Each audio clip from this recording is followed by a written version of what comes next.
to another episode of the Vegan Pulse. I am your host, Nancy Arenas. Today, my guest is Kove Regev. He co-founded Pleese Foods, a plant-based cheese company. They named their plant-based cheese Pleese because their dream is to hear people order pizza with extra please. Stick around. I want to introduce him to you. Hi, Kove. How are you? Hi, Nancy. I'm great. Thank you for inviting me today. Oh, I'm so excited to hear about your journey and to veganism, but I'm also excited to hear about Pleese cheese. So let's start with your journey into veganism. Yeah, absolutely. And just before we begin, I apologize. I have New York in the background. So if you hear a fire truck or something, it's just New York saying hi. It misses you. But I miss it. I can imagine. I can really imagine. But to make a really long story short about our journey, we've been fully vegan for 7 years now. And thank you. And about 7 years ago, my wife, who's my girlfriend at the time, came home one day and she's just like, Kove, you don't have to do this. And I'm like, uh-oh, what is she gonna ask me? Like, it's not for you, it's something for me. But I'm gonna try a 22-day vegan challenge. But you don't have to. No pressure. Don't worry. And I was probably not the most supportive person at the time. I'm American. I'm a male. I probably could have said nicer things, but I said the gist of it is good for you, and thank you for not including me in that journey. But the back of my mind was like, wow, that's actually kind of something magical that she's doing. Why am I being such a, I don't know what your audience is like, but why am I being like that? Let's say this. And on day 2 of her challenge, she came home and I'm watching TV, like TV's right there. And she's over here on her laptop. And she's just watching some documentary and she caught me reading the captions at the corner of my eye. And she's like, aha, I knew you'd like this.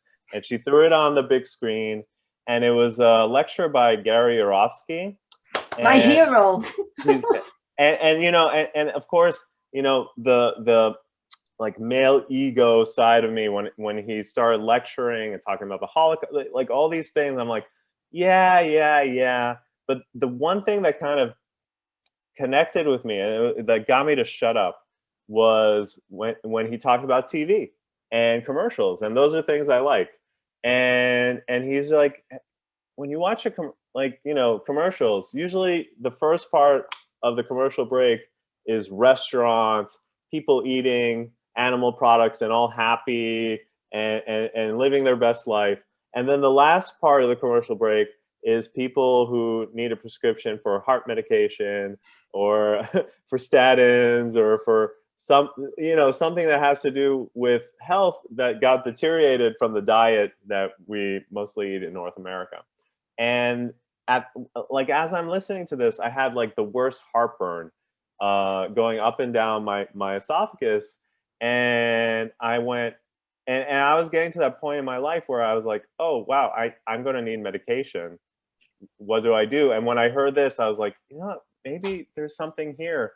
And I decided to do the challenge with my wife. And somewhere in the middle, somebody asked me like, oh, wow, Kove, you're vegan now. Like, how does it feel? Do you have superpowers? Like, is anything different about you? And I had to think about it. I was like, I'm sleeping all night. Like, I'm not tossing and turning. I'm not taking Tums or Alka-Seltzer or whatever. And I was feeling great. And I think that was kind of my the opening of the door. And when you realize what factory farming is like and the detriment of the environment and everything connected to it, it's very hard to go back. And I remember here and there, I'd have in the beginning, I'd have cheat meals for a holiday or a favorite restaurant or something like that. Even pizza was my cheat meal for a while. And I couldn't anymore. I felt guilty and my body didn't want to process it. I would take a bite out of pizza and I'd feel really great for that first bite. And then I'd feel horrible right afterwards. So the way I kind of tell this story is that I'm the guy who would never be vegan, and now I'm vegan for 7 years. I would never look back. A pre-vegan. A pre-vegan, exactly. I love it. I was a pre-vegan, and now I'm vegan. I'm not. What is post-vegan? It's when we don't call it veganism anymore, right? It's just There how you go. we eat. When the whole world is vegan. Yeah, we'll be post-vegan. Good one. Yeah. So talk to me about your idea to come up with Pleese cheese. Well, thank you. So it has to do with my roots, our shared roots. I've been a New Yorker much longer than I've been vegan. And when we changed our diet, like I mentioned earlier, my biggest pain point was life without good pizza. And one day I was having lunch with my brother, and he kind of just looked up from, I was having a salad, and he looked up from his meal, and he's like, what kind of New Yorker can live without pizza? What's wrong with you? And he was right. I really like took it to heart. And my wife, who I love so much, she was just like, you know what, we're going to show him. And she went to the supermarket. She bought the available plant-based cheese at the time. She got a pre-made dough, and she made some sauce. And it was the ugliest pizza you ever seen in your life. But it tasted amazing because it'd been so long since we had cheese. Did it look amazing? Not so much. And that was kind of my thing. I was like, well, it tastes right, but it doesn't look right. And that kind of put us on this journey. I mean, it's a long journey, but we thought we were going to open our own pizzeria. And it was at that pizzeria that when I realized how people are allergic to nuts, to soy, to all these different, to corn, to all these very specific allergens, I wanted to create a product that was very inclusive. And one of the reasons it's called Pleese, other than plant cheese, is, and you might be familiar with the stereotype, is that people outside of New York think we're rude for some reason.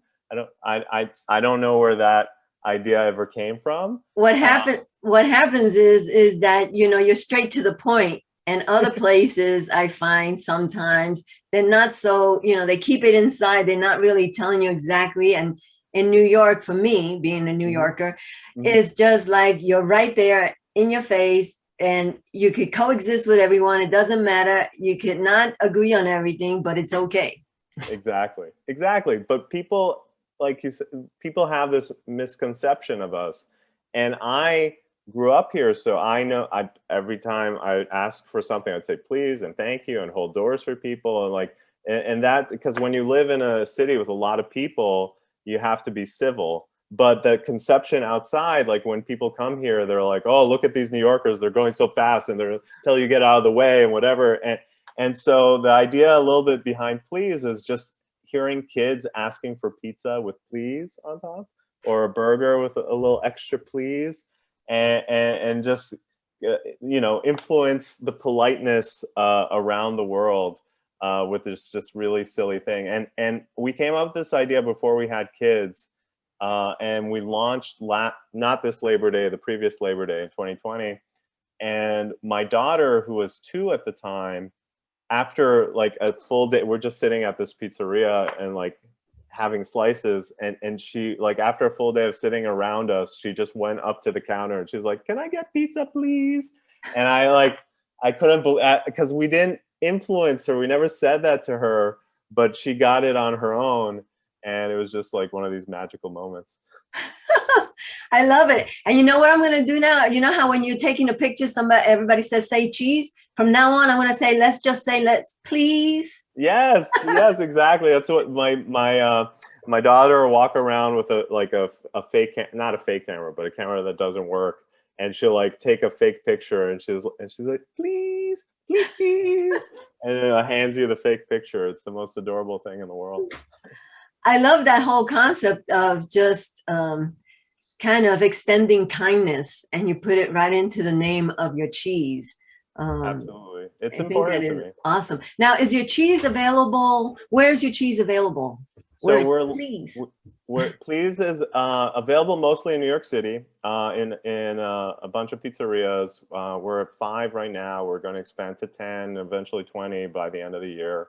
And then we're planning on expanding outside of New York City into tri-state area, actually in the next couple of weeks. We are focused primarily on food service, and that's kind of for the non-vegan. Like vegans, they hear about cheese, they're going to run to the store and get it immediately. But for the non-vegans, being at the shelf all the way in the back in the health section, they're never going to find it. They're never going to look for it. It's not something that they're going to be interested in. That's why they keep on moving the plant-based products in front, like in the supermarket, to kind of figure out how to get that consumer. And with me, I'm like, what is the lowest barrier of entry? Get them a slice or get them a small pie. And once they get to experience it, you know, just by spending $2 extra than they normally would on a pie or a slice or whatever, then they'll be hooked and understand it. And then when we're available nationwide and in supermarkets, they'll go looking for it. Do you have any online ordering, or it's just, like you said, it's just in the process? So right now, what we have online, and this is for everyone listening to this conversation right now, we have a section called for restaurants on our website, and that's for restaurants. So if you have a favorite pizzeria and you wish they had a vegan option or a better vegan option, there is an opportunity for any restaurant to go to our website and just click in, and we send them a free sample. I think it's like a 2.5-pound bag, so they can make a bunch of pizzas, and then whoever instigated that that order can come and try it and get their own pizza. And we also have a campaign that we're running through Veg News. So I don't have it in front of me, but it's like it's usually in the first 3 pages, and it's just an ad that you can physically take to a pizzeria so they can get their free sample. That is awesome. I will have information for your website and for getting in touch with you on our social media. And I'd like some cheese, please. Thanks, Kove. It was great talking to you. Thank you, Nancy. I really appreciate it. Bye.